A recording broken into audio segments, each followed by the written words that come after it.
Congregation వైపు తిరగండి. లేండి, బైబిల్ తీసుకోండి, మీ బైబిల్ తీసుకొని అటువైపు తిరగండి, కాంగ్రెగేషన్ వైపు తిరగండి. మేము అడిగేటువంటి ప్రశ్నలకు గట్టిగా జవాబు చెప్పాలి. మీరు ప్రభువైనటువంటి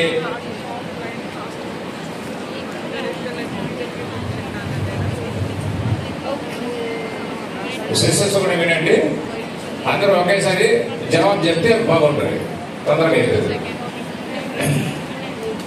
మీరు ప్రభువైనటువంటి యేసుక్రీస్తునందు విశ్వాసం ఉంచి మారు మనసు పొందినారా? ఎందుకంటే గట్టిగా చెప్పాలా. మీ పాపములను ప్రభు దగ్గర ఒప్పుకొని విడిచిపెట్టారా? ప్రభువైనటువంటి యేసుక్రీస్తును మీ సొంత రక్షకునిగా అంగీకరించినారా? ఒక చేతి చెప్పి చేతి తర్వాత జవాబు చెప్పండి. మీ యొక్క జీవితము మార్చబడ్డదా? పాత పాపపు అలవాట్లు అన్నిటి నుండి విడుదల పొందినారా? ప్రభుని అంగీకరించిన తర్వాత నిజమైనటువంటి సంతోషము, సమాధానము మీరు పొందగలిగినారా? చనిపోతే ఎక్కడికి పోతారు? సరిగా వినపడట్లేదే. సరే, ఈ బాప్టిస్ట్ విషయంలో మిమ్మల్ని ఎవరైనా బలవంతం చేశారా? దేవుని యొక్క ఆజ్ఞ విధేయులై తీసుకుంటున్నారా? అవునండి, గట్టిగా. దేవుని యొక్క ఆజ్ఞకు లోబడి తీసుకుంటున్నారు కాబట్టి శోధనలు వస్తాయి, శ్రమలు వస్తాయి, బాధలు వస్తాయి, నిందలు వస్తాయి. వీటన్నిటి కొరకు నిలబడతారా? పారిపోతారా? రైట్.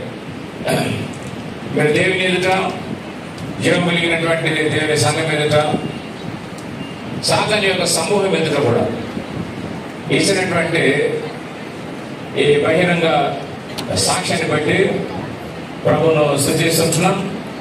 కాబట్టి ఇప్పుడు బాప్టిజం తీసుకునేటువంటి మొట్టమొదటి సిస్టర్స్ లైన్ గా మీ నంబర్ ప్రకారం వెళ్ళండి. బాప్టిజం తీసుకునేటువంటి వారు వరుసగా 1 by 1 వెళ్ళండి. మీకు చెప్పిన ప్రకారము అక్కడ వెళ్ళి మీ డ్రెస్ చేంజ్ చేసుకొని రండి. ప్రార్థన చేస్తాం. కూర్చోండి. ప్రేమల తండ్రి, మా రక్షకుడు యేసు నామములో స్తోత్రం చెల్లిస్తున్నాం. మా ప్రియ సహోదరులు, సహోదరులు కూడా వారి యొక్క అంతరంగ జీవితంలో మీరు జరిగించినటువంటి రక్షణ యొక్క కార్యమును, మారు మనసు గురించినటువంటి సాక్ష్యాన్ని బహిరంగంగా జీవముల దేవుని ఎదుట, సంఘం ఎదుట, సాధారణ సమూహం ఎదుట వారు ధైర్యంగా చెప్పగలిగినారు కనుక వారి యొక్క సాక్ష్యాన్ని బట్టి నేను స్తుతిస్తున్నాను. మీ యొక్క ఆజ్ఞ ప్రకారము, మీ యొక్క సంకల్ప ప్రకారము దేవుని యొక్క నీతిని నెరవేర్చిన వరకు ఇప్పుడు వారు బాప్టిజం తీసుకునేటువంటి ఈ సందర్భంలో మీ యొక్క సన్నిధి తోడు వచ్చి మీరు నడిపించి మహిమ పొందమని మీ కృపాసానికి అప్పచెప్పుకుంటూ యేసు పరిశుద్ధమైన నామములో ప్రార్థించి వేడుకుంటున్నాం తండ్రి.